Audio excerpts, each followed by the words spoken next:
안녕, 민규쌤입니다. 27, 28차 시 상품화폐 경제가 발달하고 신분 질서가 변화하다 살펴보겠습니다. 이전 차시 지난평가 보면서 시작하죠. 자, 관청의 서리와 향리 등의 하급관리, 그리고 역관, 의원 등 전문직, 기술관이죠. 이들을 일컬었던 조선의 신분, 양반과 구별되는 중인들이었습니다. 중인. 이들은 보통 중인들끼리 결혼하고요. 부모의 직역을 세습하고요. 이런 모습들이 나타났습니다. 16세기 사림의 정치적 진출이 활발해지다 각 지방의 학문적 기반이었던 서원이라고 하는 것이 많이 세워졌죠. 자, 그래서 이 서원은 주로 어떤 역할을 수행했다?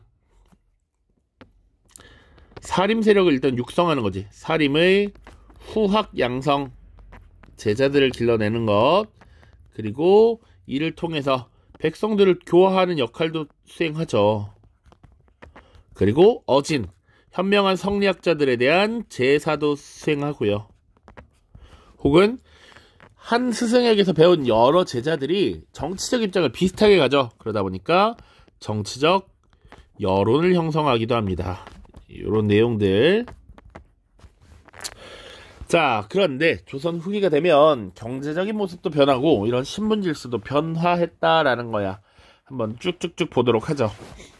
선생님이 본 수업 영상에선 항상 이 상품화폐 경제 발달이라고 하는 걸 어떻게 표현하냐면 모내기법이 불러온 나비효과라고 표현합니다.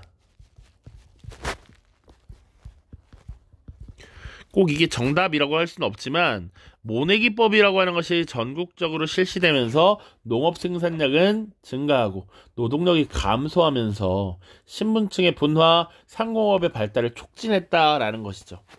그러니까 모내기법이 불러온 나비효과, 이렇게 정리를 할 수도 있겠다. 농업은 어떻게 변했느냐 봅시다. 조선 전개, 당연히 조선이라고 하는 나라는 농본주의를 채택했다. 국가의 근본은 농업이야, 농업. 그래서 신분 질서는 사농공상이라고 했잖아. 신분의 혹은 직업의 귀천을 이야기할 때 선비가 가장 으뜸이고 그 다음이 농사꾼, 그 다음 수공업자, 상업 종사자라고 얘기했습니다. 그만큼 농업이 중요한 거다. 이 성리학을 공부해서 관직이 오르는 건 일반 백성들이 하기는 어려운 거니까 최고는 농업이었지. 자, 농업을 장려했고요. 세종 때 농사직설이라고 하는 것을 간행합니다. 요거 농사직설, 우리 풍토에 맞게 우리 땅, 우리 기후에 맞는 농사법, 이런 것들을 정리했다라는 것이죠. 킹갓 제너럴 세종대왕님, 이런 것들도 고려를 해주셨다. 역시 백성들을 사랑하는 왕이죠. 자, 양란 이후 보시면 특징, 모내기법이 확대되었다라고 하는 것. 야, 우리가 무슨 농업 과목도 아니고 모내기법이 왜 좋아라는 걸 묻진 않겠지만 이것이 분명 조선사에 미친 영향이 크기 때문에 굉장히 중요합니다. 자, 우리는 모내기법 자체가 어떤 것인지를 묻는 것보다 모내기법이 미친 영향을 보는 것이지, 기본은 농업 생산량이 급증하고요, 증가하고요. 생산량 자체가 급증도 있지만 요걸 좀 더 세련되게 뭐라고 하냐면 단위 면적당 농업 생산량이 증가했다라고 표현해. 토지가 똑같은 넓이의 땅에서 생산량이 늘어난다는 거야. 또 잡초를 제거하는 노동력이 급격히 줄어들죠. 원래 10명이 하던 걸 2명이서 3명이서만 하면 된다니까. 자, 그래서 노동력이 절감된다 밑에 있죠? 생산력 확대 여기 있죠? 그리고 이모작이 가능해졌다. 이모작. 이모작이 뭐야, 이모작? 여기 있으니까 이거 지울게 그냥. 자, 이모작은 1년에 벼와 보리 2번의 농사를 짓는 겁니다. 자, 그래서 대략 그런 거야.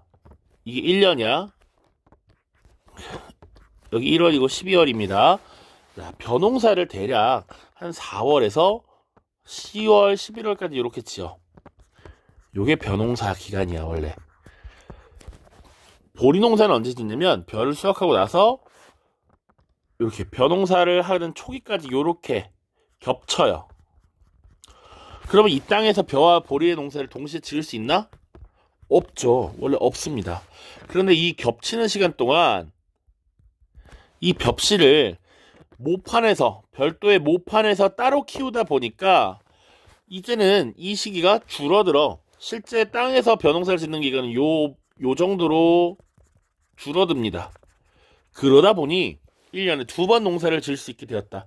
생산량도 벼 한 번만 농사 짓던 것을 보리까지 짓는 게 따블이 되지. 그리고 보통 보리에 대한 세금은 걷지 않았습니다. 보리를 수확할 때 세금을 걷지 않았어. 그래서 더 농민들에게 이득이 되었다라는 것이죠. 어쨌거나 지금 생산량은 늘어나 노동력은 줄어들어. 그래서 적은 인원이 더 넓은 토지를 경작하는 광작이 가능해졌다. 그러다 보니 일부 부를 쌓는 부농층이 등장할 수 있었던 것이죠.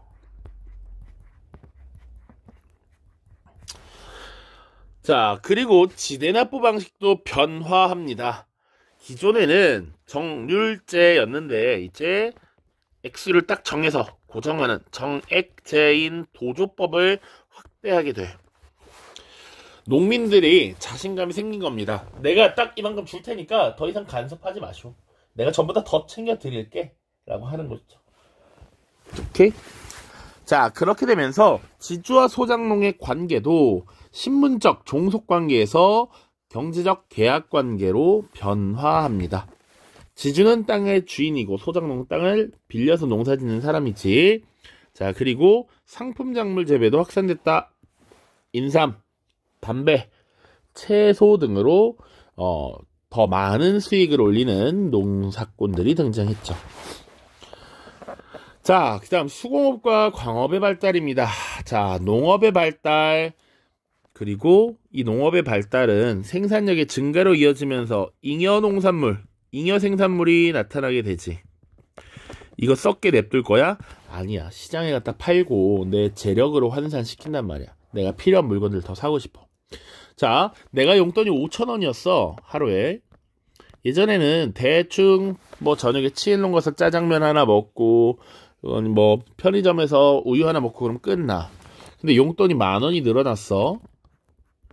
자, 이 치일롱에서 짜장면 하나 먹고 뭐 미니스탑 가서 논산 딸바 아이스크림 하나 먹고 그래도 돈이 남아. 그럼 좀 여유가 생겨서 그걸 모아서 너네가 뭐 열심히 진짜 모아서 에어팟을 산다든지 뭐 하든지 뭐 할 수 있단 말이야. 그러니까 지금 경제력이 어느 정도 상승하다 보니 수공업에 대한 수요가 늘어납니다. 물건도 사고 싶어. 그러다 보니까 물건을 만드는 수공업 당연히 늘어나게 되고요. 발달하게 되고요. 물건을 만드는 데 필요한 광물들, 이것을 생산하는 광업도 따라서 발달합니다. 자, 그래서 조선 후기가 되면 민영 수공업이 발달했다. 조선 후기야. 조선 전기에는 분명히 수공업도 어느 정도 통제돼서 물건을 만드는 장인들이 보통 관청에 소속되어 있었는데 이제 민간에서 이런 걸 만들기 시작한다. 그 대표적인 모습으로 선대제라고 하는 것이 활발하게 나타납니다. 선대제가 무엇이냐? 자, 상인들의 자본이 미리 이 수공업자들에게 전해져. 그래서 재료나 임금을 미리 지불하고 물품을 제작해서 납품받는 이런 형식을 선대제라고 합니다. 자, 그리고 대규모로 물품을 생산하기 위한 공장제 수공업이 등장해.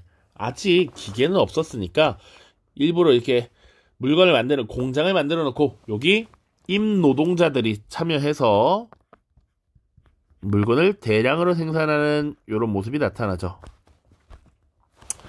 자, 그리고 광업도 발달합니다. 전문 경영인 덕대가 등장했고요. 자본주의적 생산 방식이래.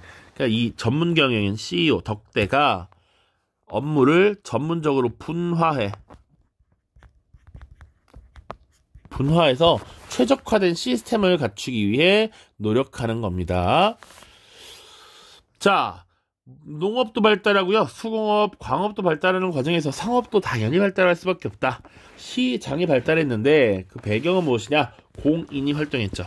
공인은 뭐하는 사람들? 원래 대동법 시행 이후 국가에 필요한 물건을 대신 구매해주는 사람들입니다. 그러니까 국가에서 필요한 물건을 대량으로 구매를 해야 했기 때문에 상업이 자연스럽게 발달할 수 있었죠. 그리고 물건을 거래하는 장시가 활성화됐다. 이것은 농업의 발달과도 연계를 지을 수 있습니다. 보통 장시, 시장은 5일마다 열리고 그랬는데 이것이 일부 상설 시장으로 변하기도 했다.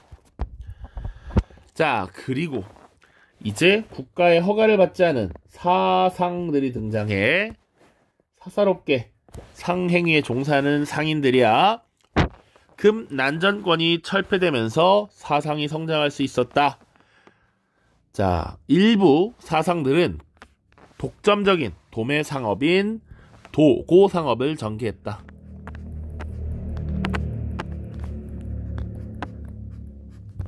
자, 금난정권 철폐, 요거 어느 왕 때? 정조 때 시행된 것이었죠. 난전을 금지할 권리였던 이 특권을 폐지함으로써 자유로운 상업활동을 보장했다. 요거 설명 다 했던 부분이야. 자, 그리고 상업이 활성화되면서 배가 드나드는 포구에서 상업이 굉장히 성장합니다. 배에다가 물건을 실어서 장사는 선상, 그리고 혹은 숙박업, 물품 보관업, 혹은 돈을 빌려주고 이자를 붙여서 받는 금융업 등에 종사하는 상인들이 많이 등장하는데 객주 여각이라고 불렀습니다. 이런 상인들이 성장했다까지 보시면 되겠네요. 자, 대외무역의 발달 보시면 당시 청나라와 일본을 상대로 한 무역이 많이 발달했죠. 그래서 수출입품 각각 보시면 돼.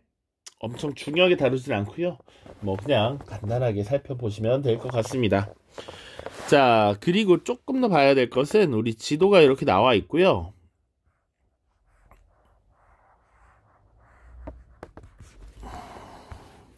오른쪽에 지도가 없으니까, 자, 당시 이 중국에 청나라가 있었고 바다 건너 일본이 있었어.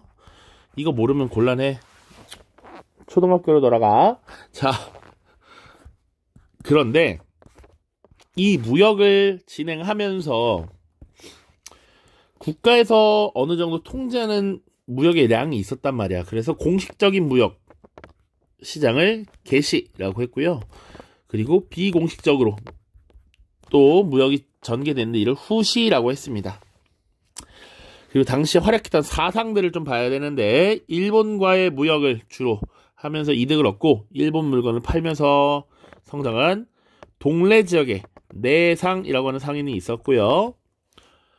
의주 지역의 만상이라고 하는 상인, 다 교과서에 지도 있습니다. 평양의 유상, 개성의 송상, 수도였던 한성의 경강상인들이 사상으로서 성장했다. 그리고 국가의 허가를 받아서 일하는 수도의 시전상인들도 있죠. 그래서 요 개성의 송상이나 경강상인들이 지금 이 중국에서 들여온 물건, 일본에서 들여온 물건들을 되게 뭐 중간에서 중개 무역으로 부를 축적하기도 했습니다. 또 하나 송상이라고 하는 상인들은 주로 인삼에 대한 판매로 지금 경제적 부를 획득하고 있다 정도 보세요. 자, 그 다음 화폐 유통입니다. 상업이 활성화되는데 화폐라는 게 당연히 쓰일 수밖에 없겠지. 자, 상업 경제가 발달하면서 상품 유통이 활발해졌고 화폐 유통이 증가했다. 대표적인 화폐 상평통보입니다. 상평통보. 자, 전국적으로 유통됐어. 보통 숙종 때부터라고 봅니다. 숙종. 자, 그리고 신용화폐, 환, 어음 이런 것들도 사용되기도 했습니다. 자, 그리고 전황이라는 게 발생해. 그러니까 이 화폐라고 하는 것이 변하지 않아. 금속으로 만든 동전이기 때문에 오래 두어도 변질되지 않아. 기존의 화폐로서 활용했던 화폐의 가치를 가졌던 쌀이나 옷감 등은 창고에 쌓아두면 문제가 생겼거든. 그래서 어쨌거나 이걸 계속 순환시켜야 되는 단점이 있었는데 동전은 보관하고 있으면 나의 재산으로 영원할 수 있어. 그러다 보니 지주나 대상인들이 고리대나 재산 축적에 이용하면서 창고에 쌓아두기만 합니다. 자, 유통화폐가 부족해지는 거, 쩌니 말랐다라는 의미거든. 그래서 전황이라고 하고요. 유통화폐가 부족해. 시중에 화폐가 많이 뿌려지면 화폐의 가치가 떨어져서 물가가 오르는데 이때는 화폐의 가치가 올라버려. 화폐가 귀하거든. 물가가 하락하는 이렇게 현상이 발생합니다. 이것은 화폐 가치가 급격하게 올라서야. 자, 다음입니다. 농민층의 분화, 신분질서의 변화. 상민들 중 일부 분홍으로 성장했다. 광작 덕분에. 그러나 대부분은 소작농, 임노동자, 영세 상인으로 몰락을 했습니다. 자, 납속과 공명첩을 통해서 합법적으로 신분 상승하는 경우도 있었고요. 양반의 족보와 매입, 위조를 통해서 양반 행세를 하는 사람들도 있었습니다. 자, 납속과 공명첩이라고 하는 것은 어떻게 보면 합법적 신분 상승이야. 돈을 주고 뭔가를 사서 곡식을 관청에 바치거나 공명첩을 샀다라는 것이지. 요건 좀 이상한 측면인데 양반들도 사실은 분화가 일어났습니다. 그래서 일부 양반은 지방에서 겨우 힘센 척하는 양반 혹은 몰락 양반, 잔반들이 있었다. 그래서 이 족보의 매입이나 위조는 이 주로 잔반들에게 족보를 사서 이루어지는 것이죠. 자, 중인들, 서울의 집단 상소운동, 기술직의 중인의 대규모 수청운동이 있었는데 특히 서울들은 일부 규장각 검사관으로 등용되는 경우가 있었죠. 정조라고 하는 왕 때. 그런데 이 기술직 중인들의 소청운동은 성과를 거두지 못했다. 노비의 신분해방 이런 거 있고요. 순조 때 국가가 소유한 노비를 해방시켰습니다. 이것을 공노비 해방이라고 불러. 이게 공노비를 의미하는 거니까. 왜 해방시켰느냐? 상민수를 확보해서 국가 재정을 확충하기 위함이죠.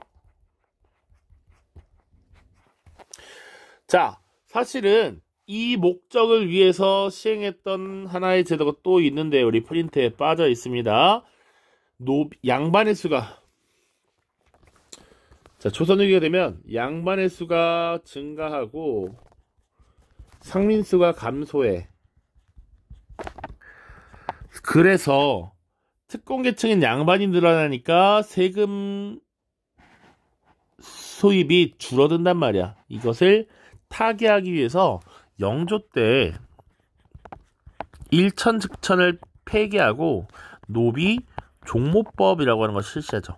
상민과 천민이 결혼하여 자식을 낳았을 때 원래 둘 중에 한 명이면 그냥 그 자식이 천민이었는데 이제 노비의 신분은 엄마 쪽을 따른다라는 거야. 엄마가 노비여야 그 자식이 노비다 라는 것이죠. 자, 마지막입니다. 향촌 지배 체제 변화. 기존에 향촌 사회를 지배하고 있던 사족들을 구향이라고 부르고 새롭게 부농층이 되면서 납속과 공명첩을 통해 신분 상승한 계층, 이들을 신향이라고 했습니다. 이들의 대립을 향전이라고 해. 신향과 구향의 대립, 이 과정에서 수령의 권한이 강화됐습니다. 대표적인 예가 뭐냐면 신향과 구향이 대립하면서 이 향약을 누가 만들고 누가 관리할 것이냐를 싸워. 그러다가 결국 이 수령이 향약을 주관하도록 합니다. 그러니까 향약은 원래 향촌 자치를 위한 거니까 수령이 이걸 만든다는 게 좀 이상한데 지금 향전이 발생하면서 정주 때 이후로 수령이 향약을 주관하게는 이런 모습이 나타난다. 자, 관건이 강화됩니다. 정부가 부농층을 일부 지원하면서 이들을 적절히 이용하는 것이죠. 그래서 원래부터 있었던 제지사족들의 세력이 약화되고요. 수령과 향리의 권한이 강화되는 것이 조선 후기의 특징이다. 이렇게 보시면 되겠습니다. 자료학습 보고 마무리하죠. 등찜장수라고 돼 있어. 등찜장수. 그러니까 우리가 흔히 보부상이라고 하는 상인들이 있습니다. 물건을 들고 다니면서 이동하면서 장시에 나가서 물건을 파는 사람들인데 이게 등짐 장수와 보따리 장수를 합쳐서 보부상이라고 하는 거야. 대동법 실시 이후 물품을 조달하는 공인이 성장하여 상업과 수공업이 발달하였고 농업이 발달하면서 전국에 장시가 활성화되었죠. 이 장시가 활성화되는데 큰 역할을 했던 것이 바로 보부상입니다. 보부상. 이 사람들이 전국의 장시를 옮겨 다니면서 상업에 종사했기 때문이죠. 자, 위에 공명첩입니다. 교를 내린다. 하교하기를 이 사람을 김개똥을 가선대부가 되게 한다 라는 거야. 이름이 비어있는 관직인 명장 공명첩이고요.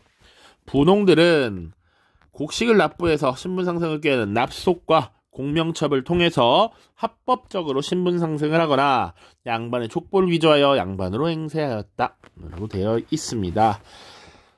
자, 27, 28 여기서 마무리 짓고요. 다음 영상에서는 이제 새로운 사상이 등장하다라고 하는 우리 서학, 동학 그리고 실학의 등장 다루도록 하겠습니다. 고생 많았습니다. 안녕.